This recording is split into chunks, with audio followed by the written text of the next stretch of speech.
నేటి నుంచి పార్లమెంట్ సమావేశాలు ప్రారంభం కాబోతున్నాయి. ఈ రోజు రేపు లోక్సభ ఎంపీలు ప్రమాణం చేయనున్నారు. ప్రొటెం స్పీకర్ అంశం ఇప్పటికీ వివాదంగా మారగా ప్యానెల్లోని ముగ్గురు విపక్ష సభ్యులు సహకరించుకుంటే అధికార పక్షం వ్యూహంపై ఆసక్తి నెలకొంది. 18వ లోక్సభ తొలి సమావేశాలు నేటి నుంచి ప్రారంభం కానున్నాయి. కొత్తగా ఎన్నికైన ఎంపీలతో ప్రొటెం స్పీకర్ నేడు ప్రమాణ స్వీకారం చేస్తారు. ఈ కార్యక్రమం 2 రోజుల పాటు కొనసాగనుంది. మొదట ప్రధాని మోదీ, ఆ తర్వాత ప్యానెల్ స్పీకర్లు ప్రమాణం చేస్తారు. అనంతరం కేంద్ర మంత్రుల ప్రమాణ స్వీకారం రక్షణ మంత్రి రాజ్నాథ్ సింగ్ తో మొదలవుతుంది.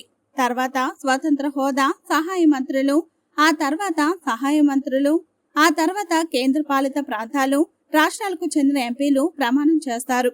ఈ రోజు అండమాన్ నికోబార్, ఏపీ, అరుణాచల్, అసోం, బీహార్, ఛత్తీస్గఢ్ రాష్ట్రాల ఎంపీలు ప్రమాణం చేస్తారు. రేపు తెలంగాణకు చెందిన ఎంపీలు, చివరగా పశ్చిమ బెంగాల్ ఎంపీలు ప్రమాణ స్వీకారం చేయనున్నారు. ఆంధ్రప్రదేశ్ సభ్యుల ప్రమాణ క్రమం అరకు ఎంపీతో మొదలై చిత్తూరుతో పూర్తవుతుంది. తెలంగాణ సభ్యుల ప్రమాణాలు ఆదిలాబాద్ తో మొదలై ఖమ్మంతో ముగుస్తుంది. తొలి రోజు 280 మంది ఎంపీలు, రెండో రోజు 264 మంది ఎంపీలు ప్రమాణ స్వీకారం చేయనున్నారు. ఒక్కో ఎంపీ ప్రమాణ స్వీకారానికి 1 నిమిషం సమయం కేటాయిస్తారు. మరోవైపు లోక్సభ ప్రొటెం స్పీకర్ అంశం ఇప్పటికే వివాదంగా మారింది. సీనియర్ ను కాదని జూనియర్ కు అవకాశం ఇవ్వడంపై అభ్యంతరం వ్యక్తం చేస్తోంది కాంగ్రెస్.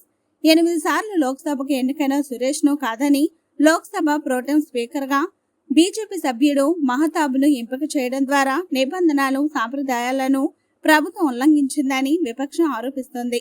లోక్సభ ప్రొటెం స్పీకర్ భర్తహరి మహతాబ్కు సహకారం అందించేందుకు విపక్షం నుంచి ఇప్పటికే 3 సభ్యులను నియమించారు.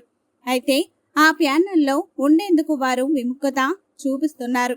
బుధవారం స్పీకర్ ఎన్నిక జరిగే అంతవరకు Congress MP K Suresh, DMK MP TR Balu, TMC MP Sudip Bandopadhyay ఈ ప్యానెల్లో ఉండేలా తొలుత నిర్ణయించారు. ఈ ముగ్గురితో పాటు బీజేపీ సభ్యులు రాధామోహన్ సింగ్, ఫగ్గన్ సింగ్ దీనిలో చోటు కల్పించారు. అయితే భర్తృహరి నియామకంపై తమ అభ్యంతరాల నేపథ్యంలో ఈ పదవులన్నీ ఆమోదించకూడదని విపక్షాలు నిర్ణయించుకున్నాయి. నూతన సభ్యుల ప్రమాణ స్వీకారంలో ప్రొటెం స్పీకర్ మహతాబ్కు సహకరించేందుకు ప్యానెల్లోని తమ సభ్యులు సిద్ధంగా లేరని విపక్ష నేతలు ప్రకటించారు.